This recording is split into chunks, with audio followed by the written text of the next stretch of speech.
중국이 늘 하는 말이 있어요. 우리가 트럼프 1기 4년도 견뎠고 바이든 4년도 견뎠지 않냐. 뭐 중국이 망했냐. 우리는 버텨낼 수 있다. 그런데 트럼프 대통령의 대중 압박은 강도가 더 강해지고 생각하지도 못했던 얘기들을 다시 꺼내고 전방위적인 압박을 하고 있기 때문에 전반적으로 보면 이 중국이 미국을 상대하는 게 경제적으로나 정치적, 외교적으로 상당히 어려움을 겪고 있는 그런 상황이다. 이제 우리가 리오프닝 하겠다 선언을 했는데 잘 안 됐고 지금 2년 반째 지금 이렇게 어려움을 겪고 있으니까 그 중국 국민들의 경제 심리가 아직 회복이 안 된 것 같아요. 거기다 트럼프 대통령의 압박이 들어왔고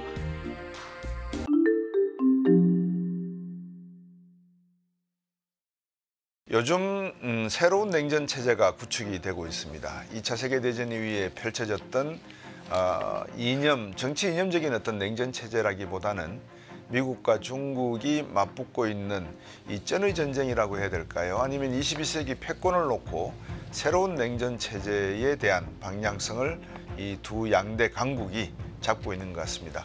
트럼프 대통령은 관세라고 하는 정책으로 미국의 재정 적자를 보완하겠다라는 명분을 내걸고 있지만 실로는 미국 달러와의 기축통화 위상을 지키고자 하는 노력의 일환인 것 하고 중국 시진핑 주석의 입장에서는 이제 중국도 G2로서의 위상이 구축이 되었으니 미국도 거기에 걸맞는 대우를 해줘야 되지 않겠는가라고 하는 주장이 있는 것 같습니다.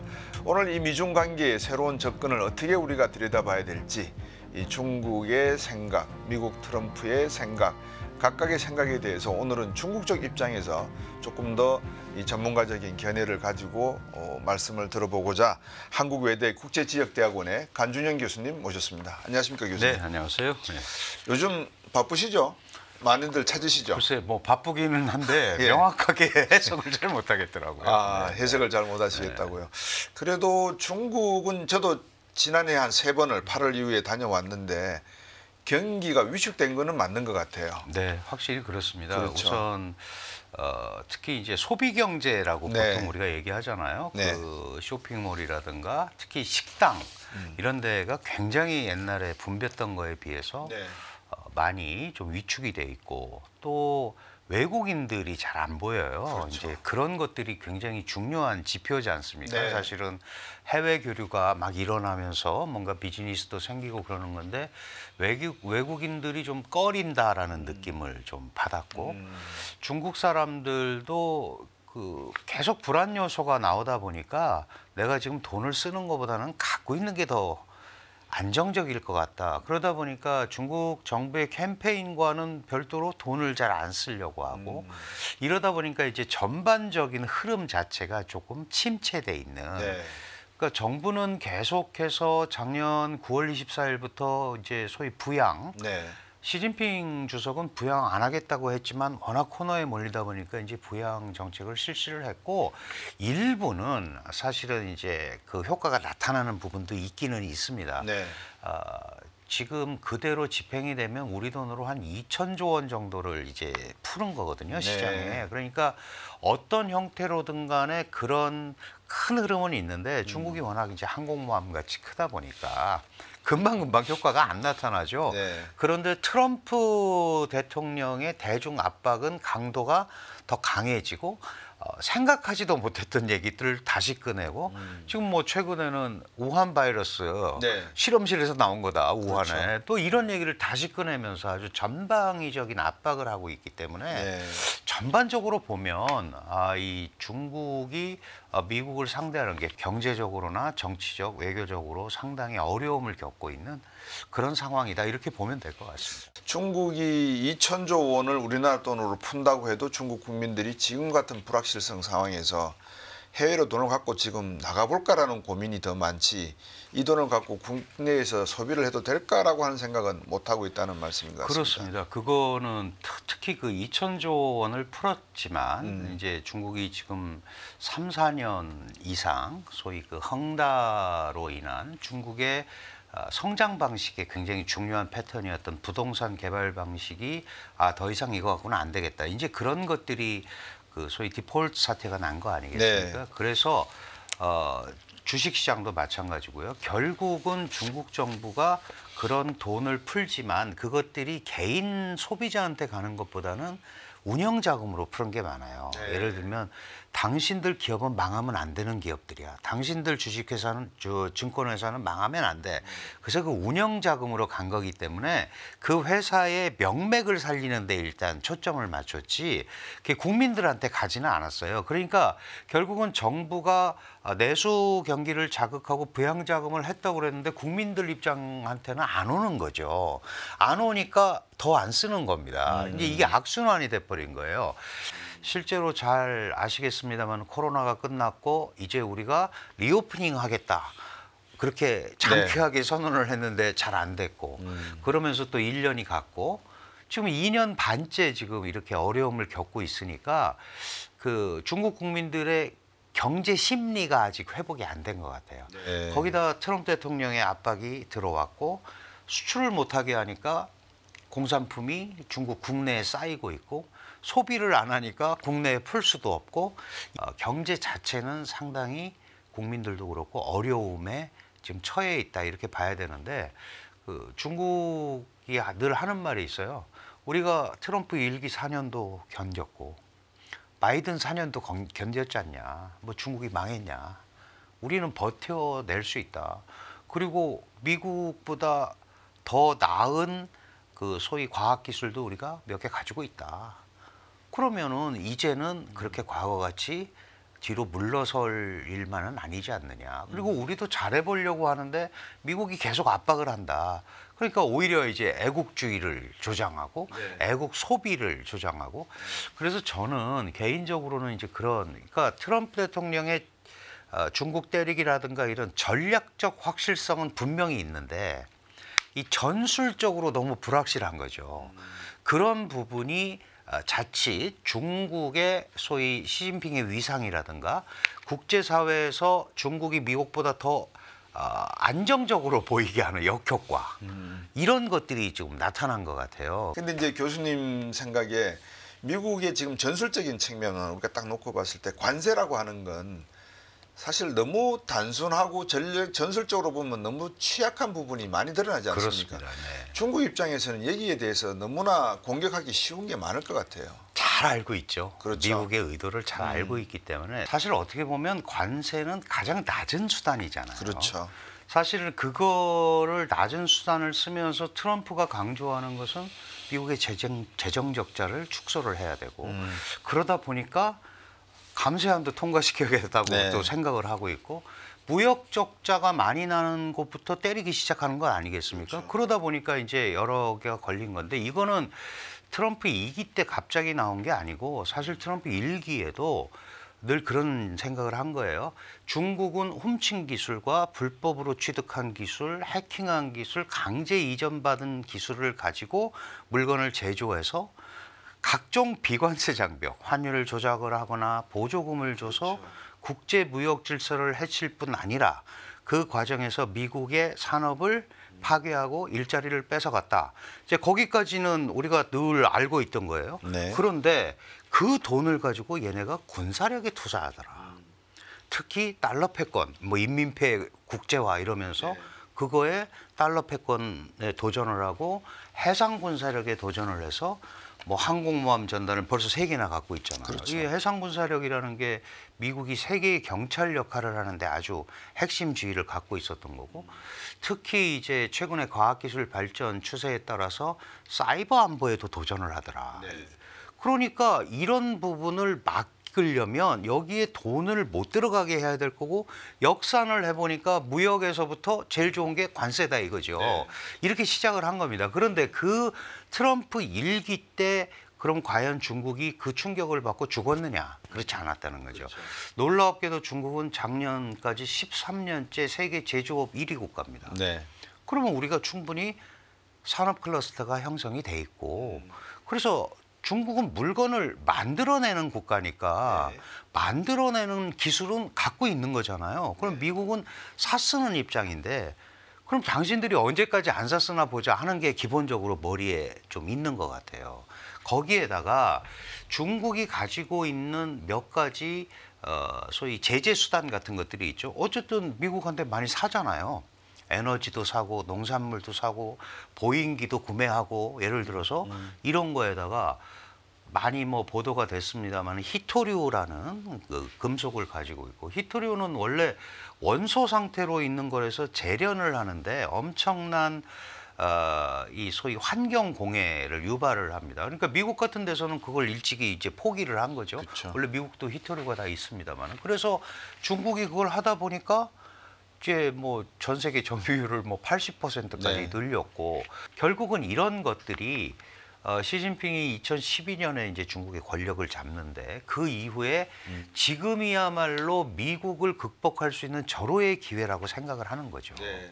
미국의 힘이 예전 같지 않다. 그런데 우리는 78년 이후 개혁 개방하면서 지금까지 이렇게 발전을 해왔고 물론 절대 G2라는 말을 안 씁니다. 중국은.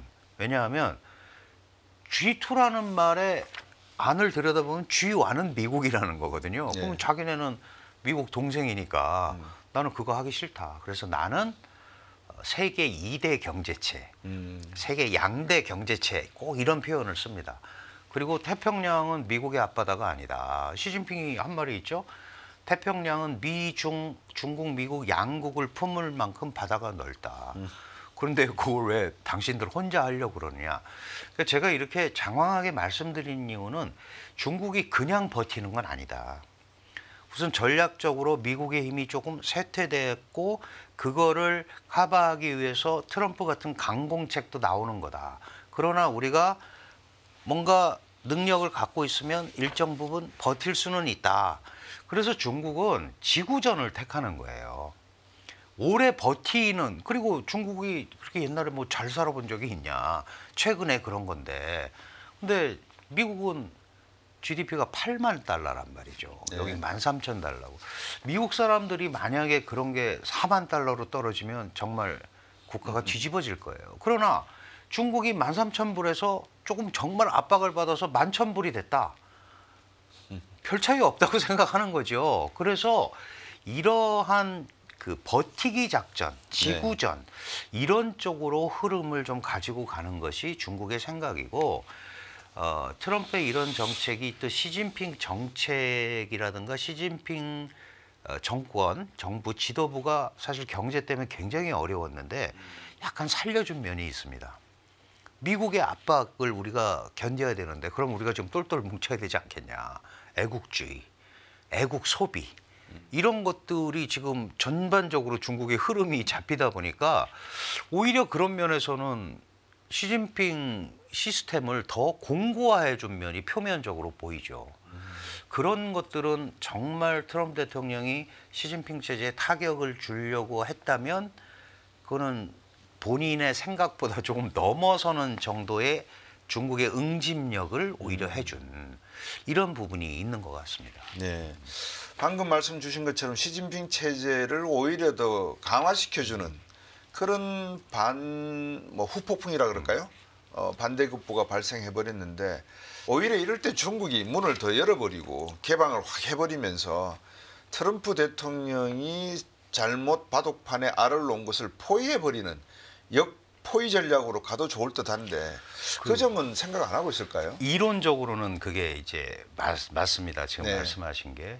저도 이제 이런 부분이 트럼프의 압박에 시달리는 국가들을 규합을 하거나 네. 아니면 트럼프 대통령이 자유무역 국제 질서를 깼으니 내가 이제 수호자가 돼서 새로운 시스템을 그렇죠. 만들 수 있다 이런 생각을 하는데 이제 그렇게 막상 하려다 보니까 사실은요 많은 국가들이 과거에 중국의 고통을 많이 받았거든요. 중국의 밀어내기 수출이라든가 뭐 우리도 그렇잖아요. 보조금을 많이 준 제품들이 한국에 들어와서 각국이 뭐 이런 이제 산업 질서가 깨지고 이런 네. 경험을 했기 때문에 중국이 미국이 지금 나쁜 짓 하니까 나로 모여 그래도 마음들이 확 안 가는 거죠. 네. 그러니까 중국은 결국 과거에 우리를 괴롭혔던 나라 중에 하나라는 생각들을 많이 지울 수가 없는 거예요. 그리고 그걸 가지고 지금 트럼프의 말씀하신 대로 조악한 이런 소위 뭐 전술적 불확실성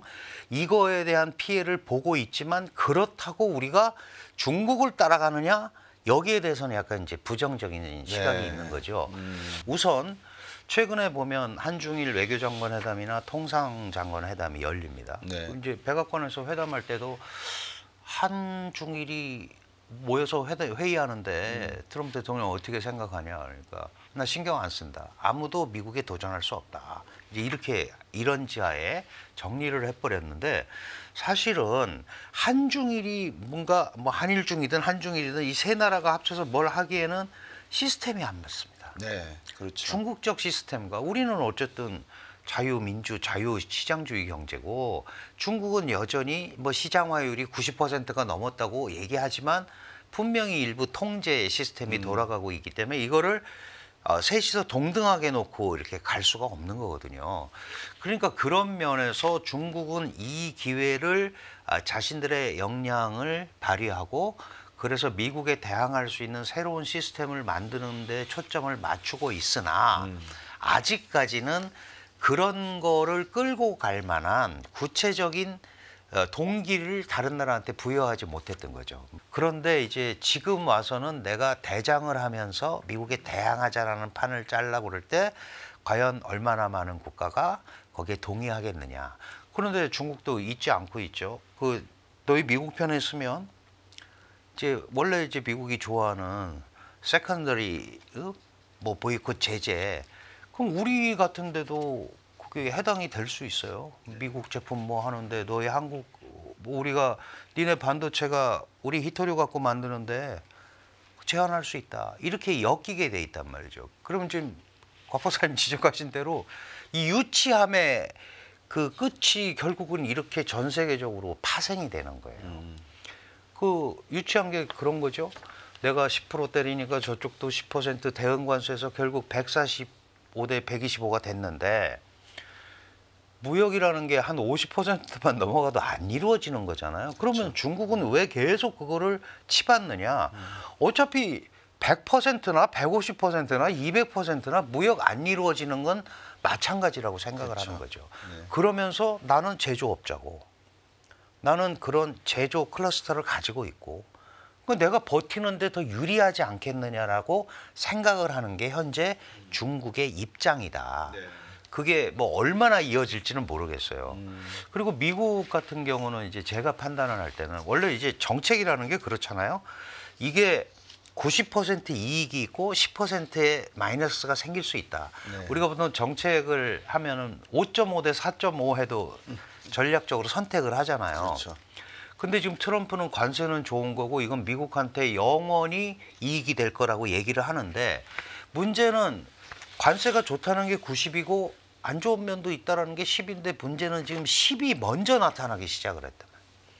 그러면 자기가 좋다라고 선전하는 것들이 이 나쁜 영향권이 나타나서 상쇄를 시켜버리기 시작을 하면 이 전략은 수정이 불가피하죠. 왜냐하면 특히 이게 민생하고 관련이 되면 뭐 중간 선거도 해야 되고 그렇죠. 이거를 지속적으로 끌고 가는데 문제가 생기고 미국을 바라보고 있는 미국의 리더십을 바라보고 있는 국제사회도 요즘 미국 못 믿겠다. 자기 나라도 지금 시스템이 안 돼서 내부에서 문제가 생기는데 우리가 과연 저 나라를 끝까지 따라갈 수 있을까? 이런 거에 이제 문제가 생기는 거예요. 그래서 제가 판단할 때는 트럼프의 정책이 아무리 좋고 뜻이 좋고 하더라도 부정적 효과가 나타나는 거를 이제 속된 말로 스무스하게 좀 처리를 해서 가야 되는데 거기에도 강하게 부닥치고 있는 거죠. 예를 들어서 어렵습니다. 그러니까 고통은 짧을 거야. 좀만 더 참어. 어디서 많이 듣던 말이잖아요. 네.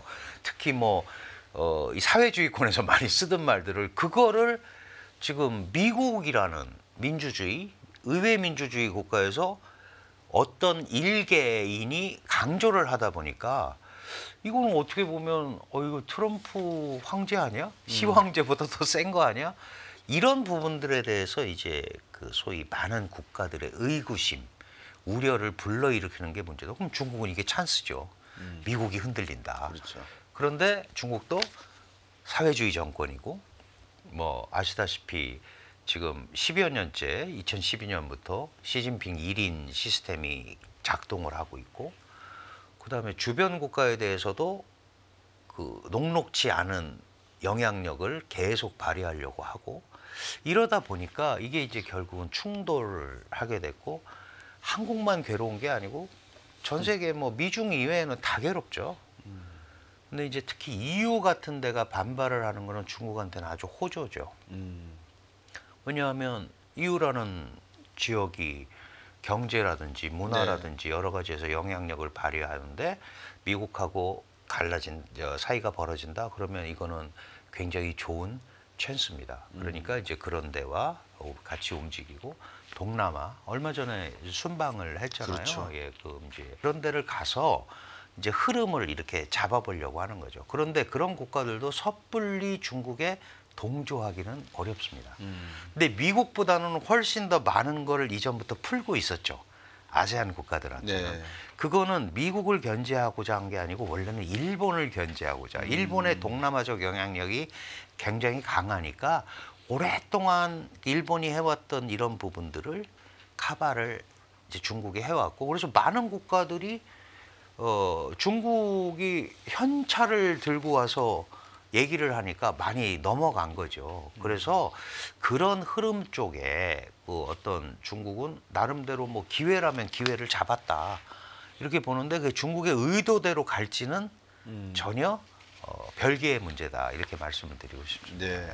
미국이라고 하는 나라는 아시다시피 자유 토론과 논쟁을 통해서 하나의 이해관계가 공감대가 만들어지지 않습니까? 중국은 시진핑 주석이 본인 스스로가 자유롭게 말할 수 있는 부분이 극히 제한되어 있는 것도 사실이지 않습니까? 그럼요. 예. 공산당 비서실에서 모든 말과 행동에 대한 규제를 다 하고 있는 걸로 제가 알고 있는데 결국 이 양극 체제, 이 체제가 화합점을 찾을 수 있을까요? 어떻게 결론을 제가 한번 여쭤보는 건 어떻게 보시는지. 제가 볼 때는 화합이라는 게 이제 어떤 개념이냐가 중요한데 이런 것 같아요. 중국은 뭐 이제 미국도 미국 나름대로 생각이 있을 거고 미국이 중국을 압박을 해서 이제 중국을 무릎 꿇리겠다, 뭐 도전자에 반열해서 떨어뜨리겠다 이렇게 하는데 그게 중국을 멸망시키거나 그런 거는 아니잖아요. 그렇죠. 그럼 결국은 미국이 생각하는 거는 나의 말을 미국의 말을 잘 듣는 중국으로 순화시키겠다라는 거고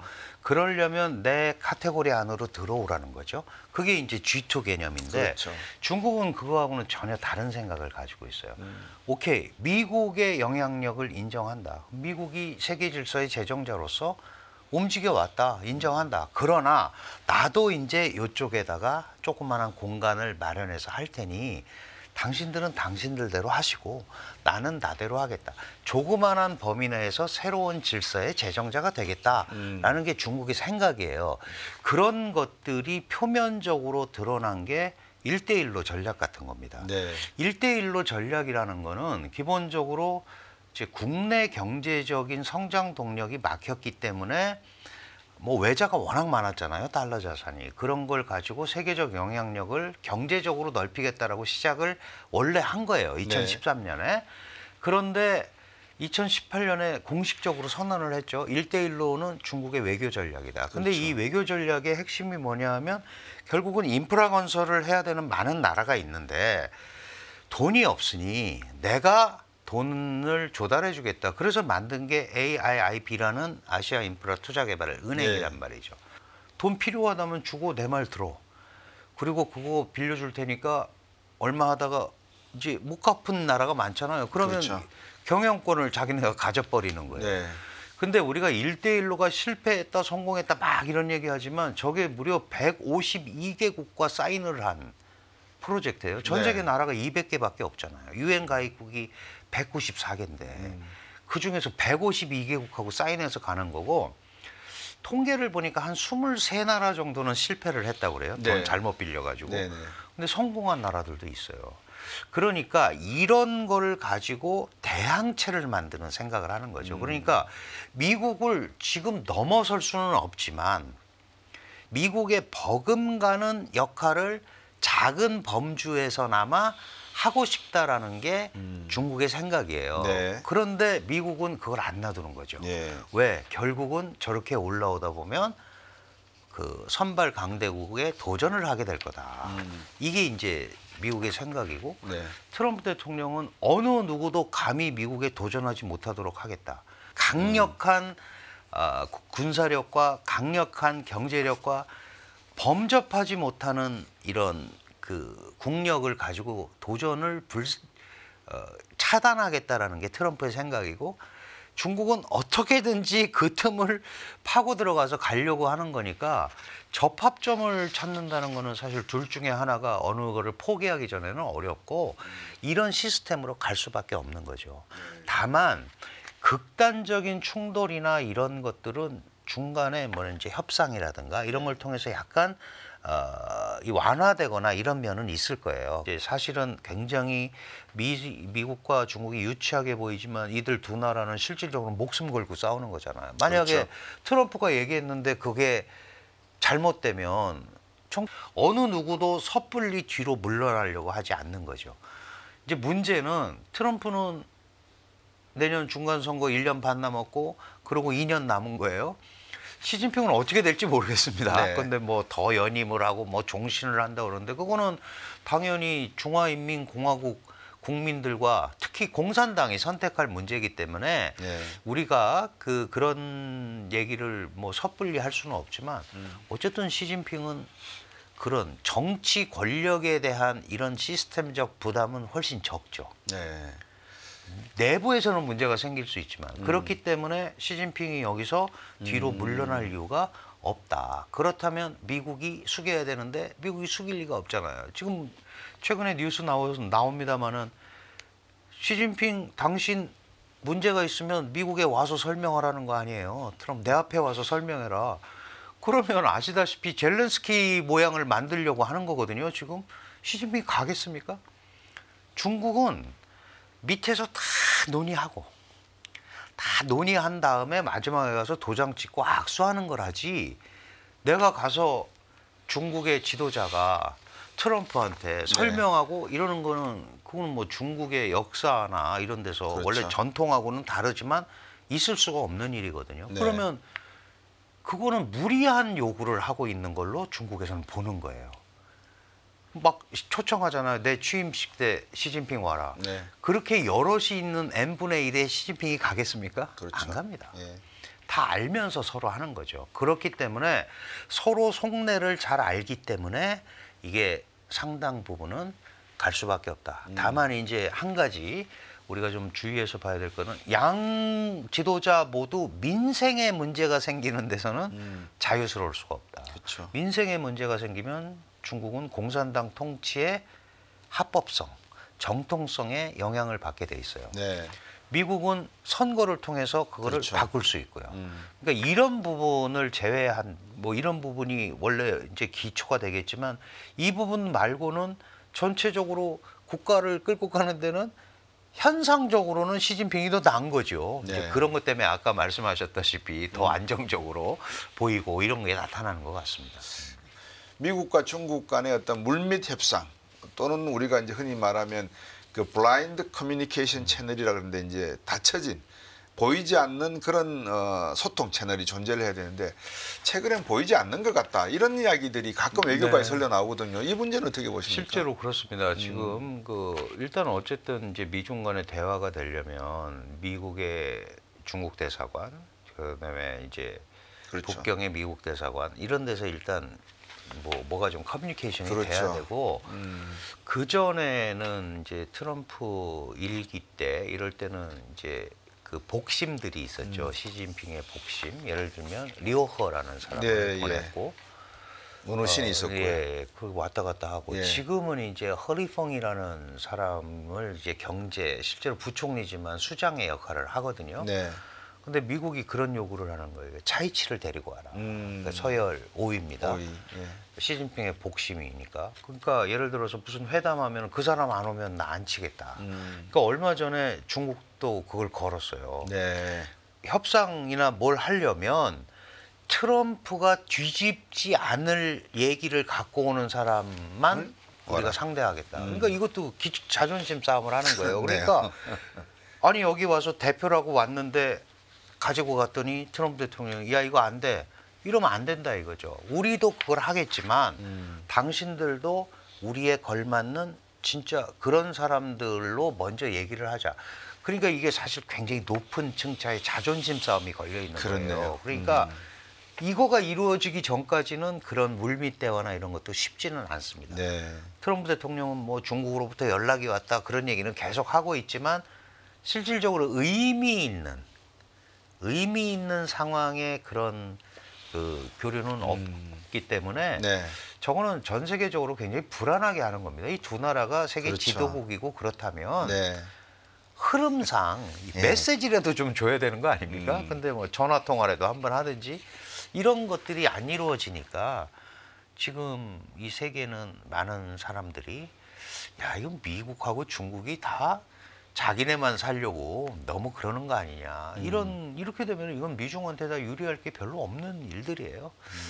그런 점에서 미중이 좀 각성을 했으면 좋겠다 하는 생각을 워낙 큰 합니다. 대마들이라서 이 미국과 중국이 각성을 한다면야 참 얼마나 이 문명의 발전에 말입니다. 도움이 될까요? 그런 관점에서 9월 말인가요? 우리 경주에서 에이펙 네, 정상회담이 10월 열리죠. 말, 10월 말이죠. 네. 10월 말에서 11월 초군요.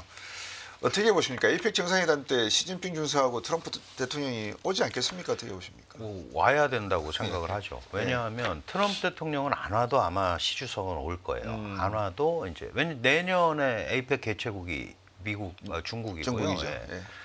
그리고 이제 국제 무대를 자기가 어쨌든 리드하고 있다라는 인식을 주기 위해서 할 것 네. 같고 트럼프 대통령도 안 온다고 하기가 굉장히 나쁘죠. 에이펙의 그렇죠. 어쩌면 주인처럼 네. 지금까지 그렇게 해왔기 때문에 그래서 저는 오는 게 맞다고 생각을 하고 와야 된다고 생각을 합니다. 네. 그 두 나라가 이 한국이라는 무대에서 어느 하나가 안 오면은 되게 안 오는 데가 이제 속된 말로 모양이 빠지는 거고 그걸 피하는 것처럼 돼버리잖아요. 네. 그러니까 그 전까지 나름대로 물밑 작업이라든가 이런 걸 통해서 이 그림은 만들어야 된다 그렇게 생각을 하고 그리고 사실은 또 내년에 미국에서 G20 회의가 있어요. 그렇죠.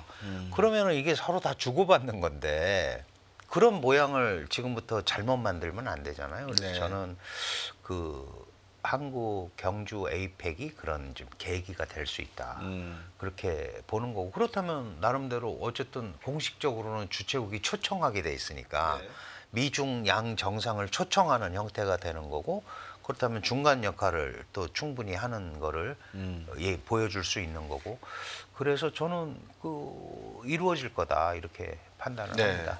이시바 총리가 아주 급하게 달려갔다가 지금 오히려 공경에 처하는 그런 모습이 보이고 있습니다. 우리가 24일 날 밤에 아마 한미 간에 2+2 통상교섭 회의를 하는 걸로 산자부 안덕근 장관하고 최상목 경제부총리가 가는 걸로 알고 있는데 이게 두 가지 관점에서 재밌는 하나의 시사점이 되는 것 같아요.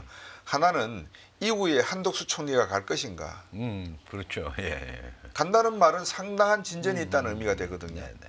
두 번째 재미있는 관점은 여기서 만약에 합의점이 나온다 그러면 방금 말씀하신 대로 한국이 미중 간의 다툼에 있어서 어느 정도의 역할을 할 수 있는 자격을 아니면은 리아이전 연락 장교로서의 역할을 위탁받을 수도 있는 능력이 된다. 네. 이거를 인정받은 것이 아닌가 이렇게 두 가지 점에서 제가 해석을 하고 있거든요. 그래서 지금 열심히 제가 보고 있습니다. 우리 교수님은 어떻게 보십니까? 뭐 굉장히 재미있는 관점이시고 이제 동의를 하는데 문제는 이제 예를 들어서 이게 통상이지만 한미 관계는 단순한 통상 관계 이상의 관계거든요. 그 미일 동맹도 마찬가지입니다. 이시바가 가서 그렇게 그 소위 좋은 얘기를 많이 하고 왔는데 상호관세 다 두드려 맞고 망한 거 아니냐. 그렇죠. 이제 그렇게 얘기를 하고 국내적으로 어렵지만 안보적으로는 사실 상당한 성과를 거두었습니다. 네. 주일 미군 사령부 문제라든지 네. 일본이 중국을 견제하기 위해서 주도하면서 이 양안 남중국해 문제까지 주도 아시아에서 주도하면서 나가고 네. 이제 이런 부분에 대해서는 그 일본이 나름대로 외교 안보적으로는 또 성과를 본 게 있거든요. 그러니까 이게 예를 들어서 이번에 지금 이제 2+2 한미 통상 관계 이 협상도 마찬가지입니다.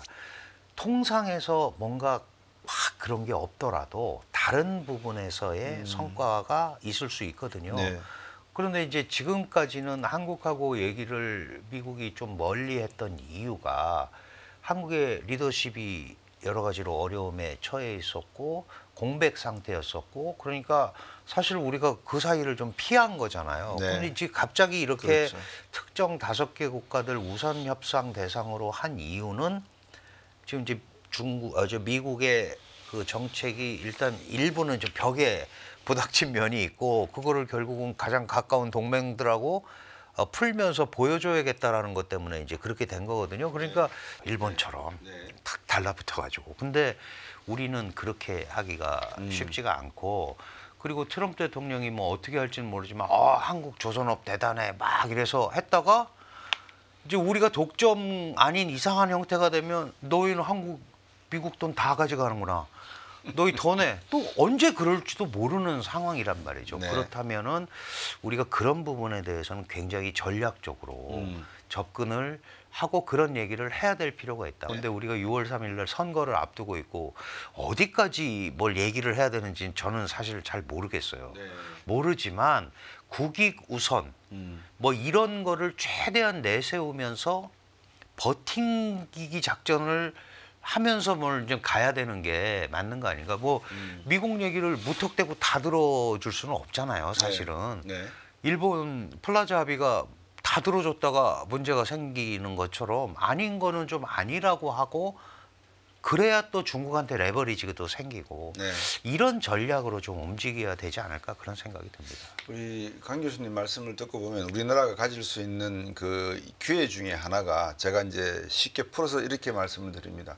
꼭 먹고 알 먹고 전략이 있는데 포린 어피어스에서 어떤 그 커트 캠벨이 한 이야기인데 러시아하고 이 동맹이라고 하는 것은 시작점이지 끝점이 아니다. 네. 그렇다 그러면 미국은 이 동맹 전략을 바꿔서 이거 중국도 들어야 되는 이야기입니다. 왜냐하면 동맹에게 기술의 한 파트를 논아주면서 자 AI를 우리가 앞으로 할 건데 AI 부속 중에서 이 부속과 이 프로그램과 이 알고리즘은 한국이 맡아. 요거는 일본이 맡아서 최종적으로 패키징해. 그래서 이거 새로운 동맹 전략으로 우리가 가져갈 테니까 어때? 우리 AI에 대해서 한번 중국과 대결해 보지 않겠어? 이렇게 나가는 전략이 미래적인 전략이지 징후 같은 전략은 바람직하지 않는 동맹을 파괴하는 전략이다. 이렇게 평가를 내려버렸더라고요. 그러면 양 국가에게 이런 거를 얻어낼 수 있는 전략을 우리와 일본이 한 번은 만나가 노력을 해보든지 대화를 해볼 필요도 있지 않나 하는 생각을 해보거든요. 네, 아주 좋은 지적이시고요. 사실 그런 거를 일부 이제 시도하는 면이 있기는 있었죠. 있습니까? 있기는 있었는데 이게 이제 꼭 나오면 이제 정치적 문제가 걸리거든요. 그렇겠죠. 우리는. 그래서 이제 그 접근이 잘 안 되는데 예를 들어서 반도체도 더 잘 아시지만 미국의 원천 기술 장비, 일본의 소부장, 한국과 대만의 제조력, 거기에 뭐 이제 네덜란드의 뭐 ASML 뭐 이제 이렇게 해갖고 이게 엮어져 있는 거죠. 그렇죠. 어느 하나만 빠져도 안 되죠. 안 되는 구조란 말이에요. 그러니까 결국은 상대방을 인정해주지 않으면 아무것도 안 일어나는 구조예요. 그러면 모든 분야에서 그런 그 틀을 가지고 움직인다면 중국도 우리가 이렇고 너희는 이러니까 이런 거에 관해서 얘기를 하자고 얼마든지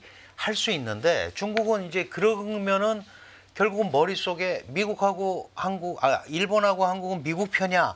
이게 머릿속에 딱 있기 때문에 절대 안 합니다. 절대 안 하고 우리는 이제 중국을 바로 이렇게 앞대고 있는 국가 입장에서 지나치게 미국 의존적으로 또는 미국에 경사된 것처럼 보이는 것도 한국한테는 불편한 거예요. 부담스러워서 그걸 이제 피해 가려고 노력을 하는 과정이거든요. 그러니까 저는 그런 거를 가감 없이 얘기를 해야 된다라는 거예요. 이거는 이래서 어렵고 이거는 미국 당신들은 이래서 어렵고 그래서 우리가 이런 거를 미국한테도 얘기했다. 그렇죠. 사실 그런 얘기들을 끌고 가면서 일본하고는 뭐 역사 문제도 있고 마찬가지입니다. 저도 한국 사람이고 그런 고통을 받은 걸 알고 있고 그렇다면은 그거를 언제까지 그렇게 놔둘 거냐? 그러면 적어도 기술이라든가 산업이라든가 이런 부분에서는 나름대로 협력할 부분이 우리가 그렇죠. 이제 일본에 대해서 그동안 캐치업 전략이라서 열심히 쫓아왔잖아요. 네. 그래서 어떤 부분에서는 지금 한국의 젊은이들은 우리가 일본보다 훨씬 잘 사는 국가라고 생각하는 친구들도 있습니다. 많아요, 예. 실제로. 그래서 그렇다면 그런 역사의 트라우마는 조금 이제 새로운 세대는 그 옛날보다 약화됐으니 그런 쪽으로 접근을 하면서 그게 이제 실사구시적 접근이죠. 네. 그 현장에서 그런 개념으로 움직이는 것들이 더 확대가 된다면 저는 그런 것들이 그 한국 경제 발전에 상당히 기여를 할 수 있다라고 생각을 하거든요. 지금 AI 말씀하셨지만 지금 이렇게 AI 하는 거 보면 미중 간의 싸움인 것 같고 다른 나라들은 명함도 못 내미는 상황이에요, 지금. 네. 이렇게 가면 안 되잖아요. 그럼 우리가 미중은 워낙 커서 그렇다고 치면 우리도 한 3위 정도는 해야 되는 거 아닙니까? 네. 근데 미중이 워낙 극렬하게 싸우니까 3위의 존재가 없는 거잖아요. 이럴 때 우리도 그런 부분을 치고 나가고 그래야 뭐 공간이 생기고 저거는 한국이 잘하네. 저런 거는 우리가 없는 건데 뭐 이런 것들로 그 기술 어떤 경쟁력 이런 것들이 배가가 돼야 미중 사이에서 포지셔닝이 될 거다. 그렇다면은 지금까지 했던 거와는 좀 다른 방식으로 좀 접근을 하는 게 맞지 않느냐 그런 생각을 해봅니다. 교수님 말씀을 듣다가 이제 제가 이런 생각이 떠올랐어요. 중국이 다 하려고 하지 말아라. 그렇죠. 이 반도체는 자꾸 투자하려 하지 말고 그렇죠. 한국에 맡겨라. 예, 맞습니다. 조선, 잠수함 같은 거 이런 기술 너희들 뭐 지금 못하지 않냐. 우리에게 맡겨라. 이런 식으로 해서 같이 살아가는 이 공존의 전략을 중국 쪽에다가 설득할 수 있는 외교 전략가가 존재해야 된다고 보는데 네. 그 부분은 중국 측에서 봐드릴 수 있을까요? 많은 어떻게 분들이 얘기하죠. 아, 많은 분들이 예. 우리 뭐 개인적으로 회의를 해서 가도 이제 예를 들어서 저 같아도 이렇게 얘기합니다. 1대1로 그 제목이 틀렸다. 그게 어떻게 원 벨트 원 로드를 꼭 중국이 간다 그러냐. 너희는 거기가 잘못된 거다. 그렇죠. 멀티 벨트 멀티 로드 그래야지. 다대다로. 예, 예. 그래야 그게 포용성이 있는 거다. 예를 들면 이제 거기에 그 좋은 함축적인 말씀이네요. 거예요. 진짜. 그러니까 내가 이끌고 니네가 따라와야 된다. 물론 아시아의 뭐 대국으로서 옛날부터 해왔으니까 그런 거보다는 협업 구조를 만들어가는 거.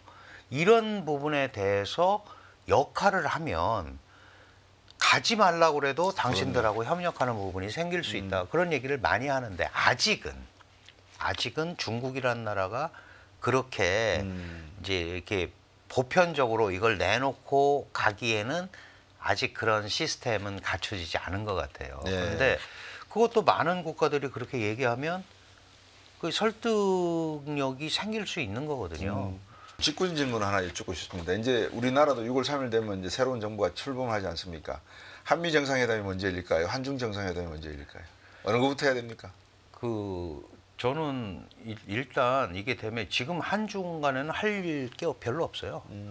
한중 간에는 이슈가 별로 없어요. 별로 없다. 예, 그거를 일부러 만들어서 할 필요는 없죠.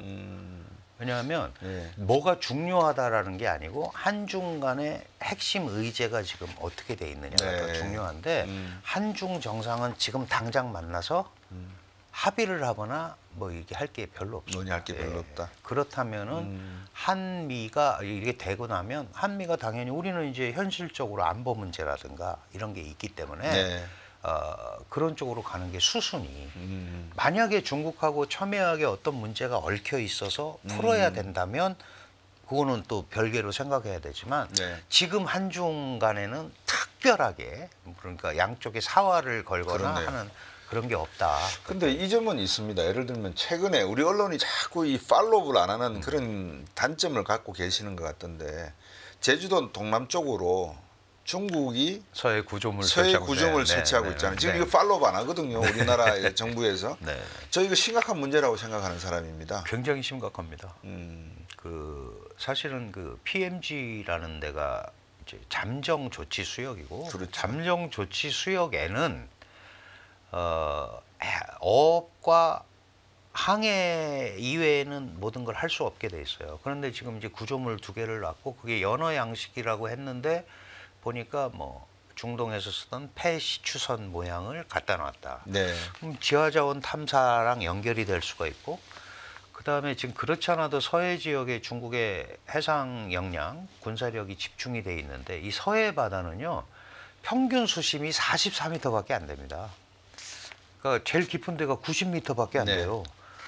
우리 제주도 여기는 막 1500m 이러고 이렇거든요. 예. 그럼 44m라는 건 밑에 암초들이 많다는 거고 거기에 지금 70m짜리 구조물을 2개를 세웠고 작년에도 하나 했단 말이죠. 그 연결해서 시멘트만 갖다 보면 인공섬 되는 거예요. 예.